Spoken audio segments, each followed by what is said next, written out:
जय श्री राधे। जागरण 16 मई 2021। गति 80 शब्द प्रति मिनट। कुल शब्द 430। नदियों में सब। प्रारंभ करें। उत्तर प्रदेश और बिहार में गंगा नदी में सब मिलने का सिलसिला कायम रहना आघातकारी है बराम। चूँकि बड़ी संख्या में सब मिले हैं, इसलिए यह अंदेशा होता है कि कहीं ये उनके तो नहीं जो कोरोना का शिकार हुए।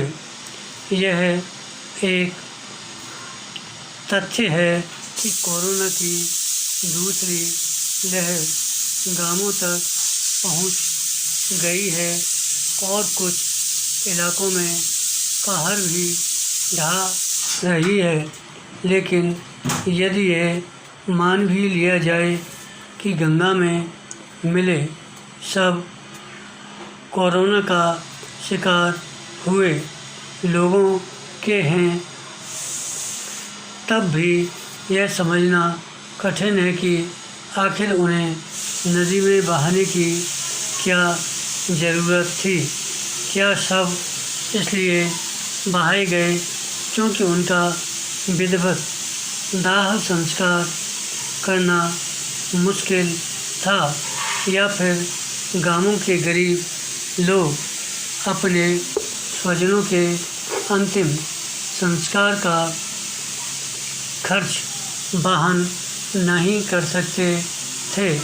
यदि ऐसा कुछ था तो फिर ग्राम प्रधान, पंचायत प्रमुख और ग्रामीण क्षेत्र के अन्य जनप्रतिनिधियों के साथ संबंधित प्रशासन क्या कर रहा था? कहाँ थे वे लोग जिन पर नदियों और खासकर गंगा की साफ सफाई की निगरानी का दायित्व है?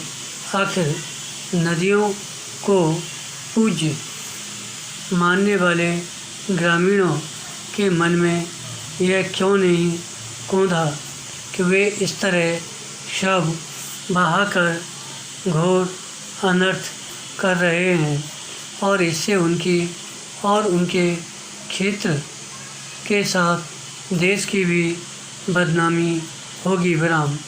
क्या यह माना जाए कि ग्रामीण इलाकों में एक वर्ग ऐसा है जो अभी भी नदियों की शुद्धता की परवाह नहीं करता? ये वे गंभीर सवाल हैं जिनका जवाब तलाशा ही जाना चाहिए। पैरा बेहतर हो कि इसकी कोई जांच हो कि किन कारणों से गंगा में शव बहाए गए। इसी के साथ इसकी कोई ठोस व्यवस्था होनी चाहिए कि भविष्य में कोई भी इस तरह नदियों से खिलवाड़ न कर सके विराम।